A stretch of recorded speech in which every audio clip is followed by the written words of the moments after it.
What if anxiety isn't just affecting how you feel, but it's also deciding how you live?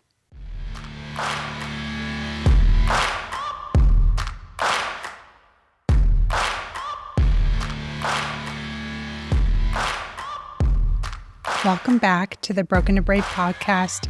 Today, I want to talk about something that you may or may not have given a lot of thought to.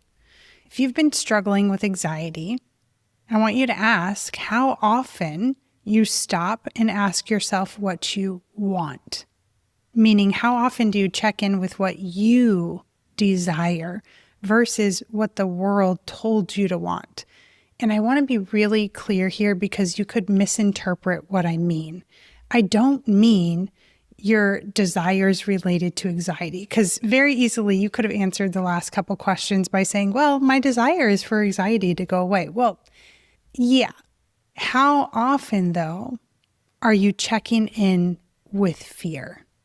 And if you're like most people in this community, anxiety has slowly become the point that you reference before you make a decision.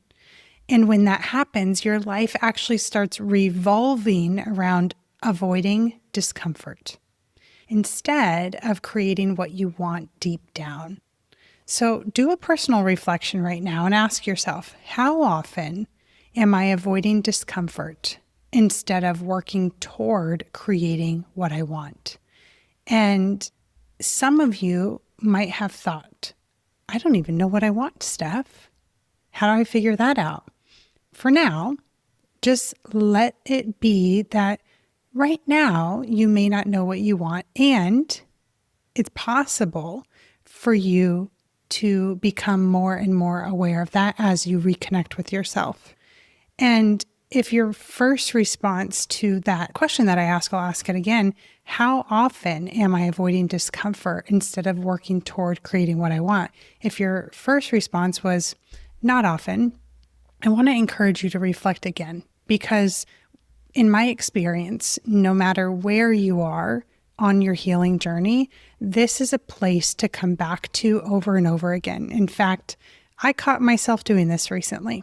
I had a desire to take the day off for my birthday, to do something fun, some non-work things, to take a break, to focus on me rather than everyone else. And there was a part of me that feared, well, you shouldn't take another day off. You just had a recent trip.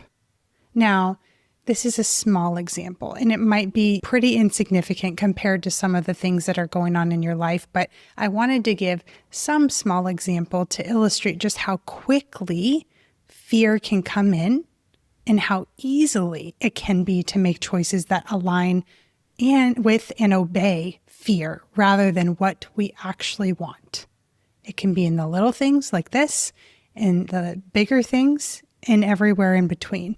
And I want to emphasize, just again, this can happen so quickly that we miss it, because most of us, our days are full. Most people living on autopilot, and it can just happen so fast. And I want you to really listen to if this is you. Most people assume that they're making decisions based on logic. So ask yourself, wait a second, okay, have I been assuming that? And maybe you're like, well, I haven't just been assuming. They are based on logic. So just, I don't know, pay attention if that's your thought process. Often they're making decisions based on hidden questions. And so I'm going to go maybe even one hidden question. What feels safest? Should I go? Should I stay? Should I apply? Should I travel? Should I speak up? Should I set a boundary? Should I take an opportunity? Should I invest in myself? Again, what feels quote unquote safest? Now, is safe comfortable? And is that going to result in you honoring yourself, you becoming the best version of yourself, you doing the work? No. What's safe automatically to us is often what avoids discomfort, what is predictable, what is familiar. And that's not usually in alignment with the best version of you. You might also, before desire even gets to vote, I would say, fear already kind of slips into the conversation, and it sounds reasonable. It often even sounds responsible. And I'm saying that from a place of a core piece of my identity for decades was that I'm responsible, that people can count on me, I'm dependable, and these things can get tangled up. Now, that's a bit beyond the scope of this podcast, but I want you to just keep an eye on that for yourself. Where am I actually obeying fear and telling myself it's the responsible thing to do, but it's ignoring what I want deep down? And if you've been doing this, you might even be thinking, well, if I'm not ignoring it, then I'm selfish. But I want to tell you that most of the time, I virtually want to say all the time, but when I hear people fear being selfish, they are so far on the other end of the continuum that taking one step in honoring what they want isn't anywhere near selfish. Okay? What this can sound like internally for you, especially if you're resonating with this responsible piece right now, is, well, I'd love to travel, but I'd love to go to that event, but I'd love to start that business, but I'd love to take that class, but I'd love to drive there, but I'd love to say what I really think, but that but is fear. All of those statements, the desire is first, and then fear interrupts. And over time, you stop noticing the desire at all, and you only hear the fear. And so as you're having these desires, these statements come up for you, which part are you honoring? What percentage of the time? Just sit with that for a moment. Has it been your experience that you really are only hearing the fear, only paying attention to the fear? One of the most painful things when it comes to anxiety, it isn't always the symptoms, it's that it teaches you to check in with fear before you check in with yourself. And so people in this community start asking, well, can I handle it? What if it's selfish? I know I mentioned that a few minutes ago, but I want to point it out here again. What if I panic? What if I fail? What if I regret it? What if something goes wrong? Instead of asking these questions, do I want this? If I were deciding from a place of trust, what would I choose? Would this bring me joy? Would this help me grow? Would this make me feel proud of myself? Would this enrich or expand my life? Fear, for so many, is their compass. And I wish that more people understood that every time fear becomes the deciding vote, you might temporarily get relief, but you also reinforce the belief that fear is right. And depending on your situation, you might also reinforce this insecurity that you wouldn't have been able to handle it. And my stance is we don't want to reinforce that fear is right, because when we zoom out and we really look at our lives, fear is rarely correct. But when we follow our intuition and when we follow that desire, that it tends to be the best thing for us. So every day I hear from people in this community about their worlds getting smaller. And I'm curious if it feels that way for you too. Maybe you've stopped traveling. Maybe you've even stopped driving on certain roads, or stop saying what you really think because you're worried how somebody else is going to respond. Or maybe you've really never said what you think out loud to some people. Maybe you've become the woman who says, well, maybe next time. And to be clear, I know it's not because you don't want to live. You do. Fear keeps getting the deciding vote. But you're in charge. You get to decide if fear gets the deciding vote. And when you slow down and you think about it, the real cost isn't just the anxiety. The cost is becoming disconnected from yourself and the life you want to live. Every time fear gets that final vote, desire, it gets quieter. And I mentioned this in a different way at some point, you don't even hear what you want anymore. You don't even know what you want anymore because you've been listening to fear for so long. So after enough repetitions, you probably have stopped asking what you want altogether. For many, and I'm including myself in that, my old self, I didn't know what I wanted. I listened to fear so many times that I didn't know anymore. And so when you think about this and you really sit with this is about the life that never gets lived, the conversations that you never had, the opportunities that you didn't take, the experiences that you never experienced, and the version of you that never gets discovered. And I see this all the time for those who join Brave Academy. In fact, I had a client who recently was struggling with anxiety and panic attacks. She was making decisions based on what she thought she could handle, whether it was going to the store or social plans, work, family gatherings, simple everyday decisions. Everything went through, will this make me anxious?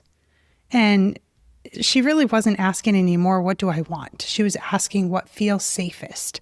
The craziest part is sometimes she didn't even realize that she was doing it because it becomes so automatic that fear becomes that decision maker. But today she's doing things that even 2 months ago she wasn't doing. Fear for her and for so many in the community stopped getting the final vote when she started to do the process of recalibrating her nervous system, which I've talked about on other episodes, and when she started following the process to overcome fear and really honor that intuition. And that is a very different way to live. And I heard this from somebody else in Brave Academy just the other day where they didn't realize how good life could be. They came into the program with, from my perspective, relatively low goals. Like, I just want to be able to cope with anxiety better. You're going to get so much more than just that. And one of the shifts that happens during healing is that fear stops being the authority in your life. And that doesn't mean it disappears. I don't want to lie to you in that way. It doesn't. I still experience fear. You will too.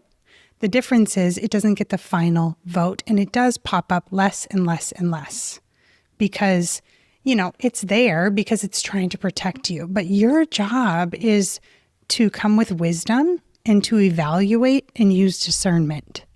Fear was never supposed to be the deciding factor. You discern, you decide what you do, where you live, who you love, what you pursue, what dreams matter, what steps you take. Fear can offer you information, and your job is, what am I going to do with this information? So I want you to think about an area of your life where you feel stuck and ask yourself, am I checking in with fear before I check in with desire? Am I asking what I want, or am I asking what could go wrong? Am I building my life around what's possible, or am I building my life around what's comfortable? And I briefly mentioned this earlier, that one of the women in my community, and I just wanted to reemphasize, once fear becomes your reference point, you can't just think your way out of it. Because this isn't just a mindset habit, it's a nervous system pattern. So your body has learned that protection is more important than possibility. And when that pattern has been repeated thousands and thousands of times, awareness alone doesn't change it. So that's why so many people, they listen to podcasts, read books, go to talk therapy, understand their patterns, and they still find themselves making those decisions that are based in fear. Knowing what you want and feeling safe enough to move toward those things are very different. Knowing what you want and feeling safe enough to move toward what you want are very different. Okay? And I wanted to say that twice because sometimes people can gloss over that and they're like, well, why can't I figure what's wrong with me? Like, I know what my pattern is and I can't stop myself. It's deeper than that. Insight is great, but another thing is embodiment. And that's really where the work begins. And that's why, one of the reasons why nervous system healing is so powerful, because it changes what feels available for you to do. When your nervous system stops seeing everything as a threat, you stop revolving your life around avoiding discomfort. You start noticing what you want again, what your desires are. You start trusting yourself again. You start making decisions, even if they're small ones, from possibility instead of protection.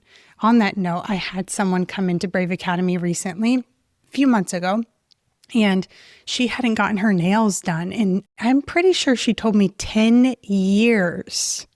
And she started recalibrating her nervous system with the protocol that I have in the program. And even though it's small, getting your nails done, she went after 10 years of not doing that because that's something that she desired, that she wanted to do, and became available as her nervous system started coming out of fight or flight. And so this is just a tiny example of one way that life gets to be better than you can imagine. People think like, oh, I just need to have less anxiety, but what do you actually want? You probably want access to your confidence, your voice, being spontaneous in some ways, joy, the version of you that existed before fear became, the loudest voice in your head. And so inside Brave Academy, what I do is I guide you to build something that anxiety may have taken away from you. And that's self-trust.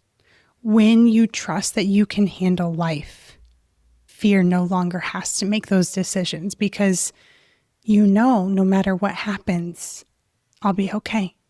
And you really fully embody that.